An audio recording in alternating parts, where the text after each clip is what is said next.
Marilee, first thing I've got to say is, wow, this is quite the facility. How did this come to be? Well, the museum itself was in the works for well over 25 years. It was the work of the Anderson and the Abruzzo families, really the original idea, in order to pay tribute to their family members who were lost in aviation accidents and who were very incredibly well-known balloonists. The City of Albuquerque has supported the idea behind the museum, as well as the state of New Mexico. Now, you say this is over the course of several decades. Can you give me kind of a lineage of what occurred and when and how this came about and who was involved? The Anderson family had a foundation, the Maxie L. Anderson Foundation, which was established in 1981 for the memory of Maxie, who was killed in a ballooning accident. The Anderson family then hooked up with the Abruzzo family and started working together to kind of beat the bushes around the state to get support for a ballooning museum for the state of New Mexico and in Albuquerque. We received really wonderful support in the way of general obligation bonds that the City of Albuquerque put forth. We had monies from the 1% for arts. We had a 0.25% tax, state tax, all of which went into the coffers for the eventual museum. We broke ground for the museum in October of 1999, and then it was really exciting. Right, we're located, as you can tell, we're right on the edge of the Balloon Fiesta Park, which is also a dedicated park for the Balloon Fiesta and a year-round city park. The museum is a beautiful facility built specifically to be a balloon museum, which we didn't have to inherit something and retrofit, which was wonderful. It's a 60,000-foot facility divided between collection storage, rental spaces, so we can have wonderful events here, and then about 25 to 30,000 feet of exhibit area. Our exhibitions are basically broken up into temporary exhibit area, where we do changing exhibits, and then a central corridor where we discuss the whole history of ballooning from earliest ideas to test flights and contemporary flights. If you own a Cirrus today, or if you are considering the purchase of a new or used aircraft, consider this. Aviation, in conjunction with the country's leading Cirrus sales and maintenance facilities, has launched the G3R9 program that combines the purchase of a late-model, low-time Cirrus aircraft and the addition of the Aviation Integra Release 9 avionics suite for much less than you may have thought, and certainly much less than purchasing a brand new aircraft. G3R9, combining the best airframe, best engine, and best avionics for the best value. I would imagine this has become a real nexus for research activity from the standpoint of the history of ballooning as well as where it may go from here. Are you finding that activity in that area is starting to revolve around the museum? Yes, really from two perspectives. We have a lot of researchers who come and avail themselves of our archives, which is very exciting for me to talk to other people interested in aviation. And on the other hand, we also are collecting quite a few new artifacts related to contemporary flight in ballooning.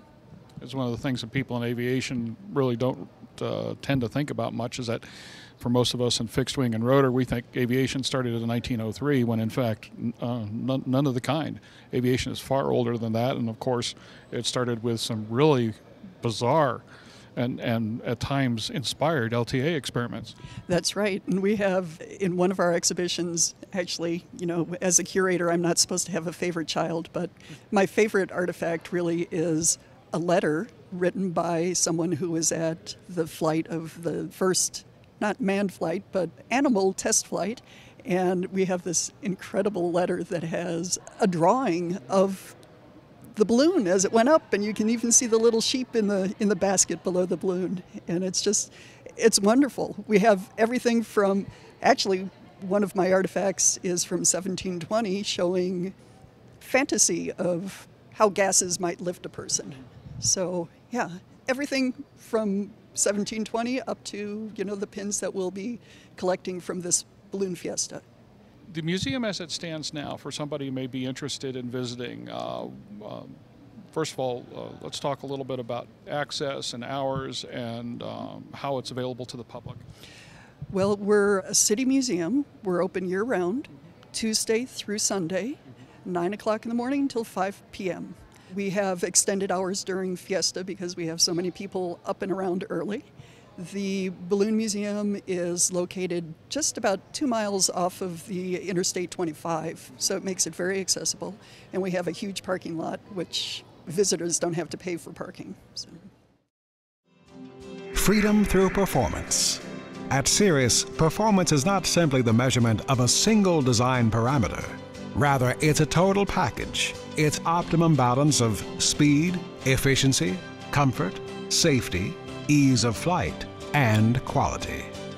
We call it Cirrus Flying 2.0. Aren't you ready to feel the freedom?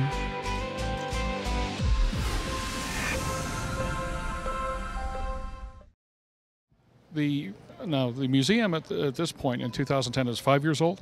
Yes, we opened October 1st, 2005. Where does it go from here? I mean, you've got we see amazing things here, but at the same time, this is an industry that is growing in some unique areas, especially from the research segment now. Yeah, we're very interested in doing not only research for our archives, but also to set up new displays in the exhibitions. You're right.